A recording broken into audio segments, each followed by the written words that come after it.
Hi everybody, Random Reviews. Today I'm reviewing Who Killed Mr. Boddy by Eric Weiner. This was put out by Scholastic. It's 102 pages and it's not a complete story, it's actually a collection of 13 mini mysteries. So if you like something very light and easy to basically pick up and read and enjoy, I definitely would recommend this book for you. Couple things with the story is I really don't think this could be age specific because I think anybody could enjoy this book. Mr. Boddy plays a more involved role in the stories. All of the stories take place in his mansion, and it's not just, oh, somebody dies and I have to figure out who killed him. No. It's very thought-provoking with certain ones. You really have to think through the story as you go along, and the author did an amazing job with kind of at the end before you have to figure out the whodunit bit. The author does a lot of, oh, I'm going to give you a big bunch of information, and then you have to wheedle through it and be like, oh yeah, this isn't relevant, okay, that makes sense, and you really have to think through it, and I really enjoyed that about it. I find that a lot of stories, they just kind of make it very easy for you to figure out who the person was that you're looking for. So that was really nice. Another thing is he really does a lot of individual characteristics for each character, which is really great. I find a lot of characters, they just kind of explain who they are and what their personality is like. I really didn't find that in this in these collections that he explained who the person and their characteristics were. He really just kind of had their actions explain who they were, which is really great. You find out how flirtatious Miss Scarlet is with her different things she would do, such as fainting into somebody's arms or saying something to that person. Colonel Mustard, you know that he's very hot-headed because he will in a second slap someone in the face with his glove and challenge them to a duel, which is very funny and happens very often. Mr. Green is basically your no-nonsense, let's just get to the point and this doesn't really matter kind of person. Mrs. White is really a complete 180 of how you think of her as in the games, such as the board game or the PC computer game.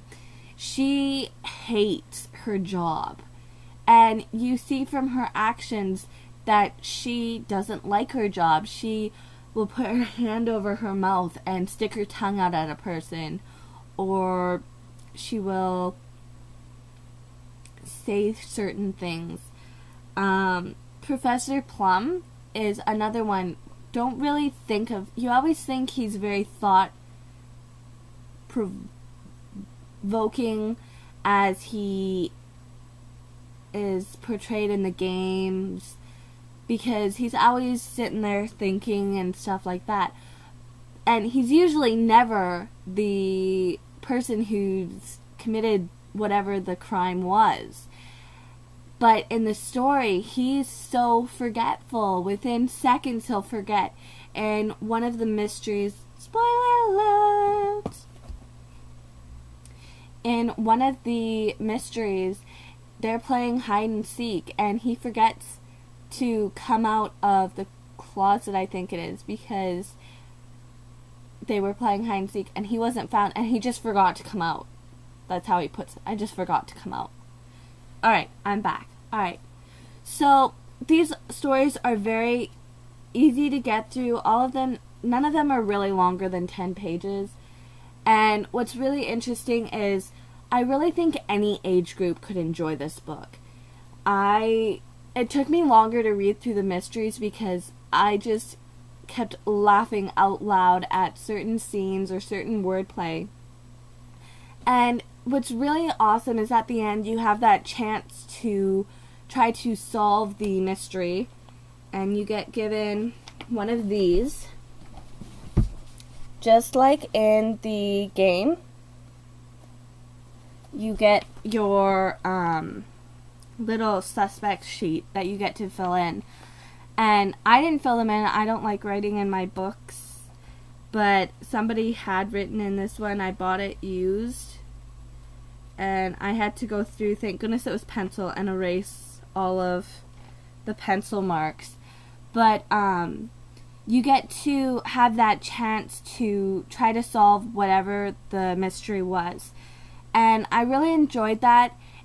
I found that it really got my brain going, and it really helped me to deduce who the person was, who the suspect that we're looking for. And I really enjoyed that. I think any age group could like this. I would definitely state anybody who likes Sherlock Holmes would probably enjoy this. It's not as brained up, if I could use that phrase. It's not as brained up as Sherlock Holmes is, because you really have to think as you read through that story, because you want to pick up the clues before Sherlock does. But I really do feel that this one, even younger children could enjoy it. And if you are interested, I definitely recommend looking in, trying to find a copy of this. This is the first one. It took me a long time to find it. So I'm really happy I do. I'm glad it's in my collection now. And I hope you enjoyed this review. Feel free to leave comments if you have any questions, and I will get back to you right away. And thanks so much for watching this review. So go and pick up a random book and read. Bye.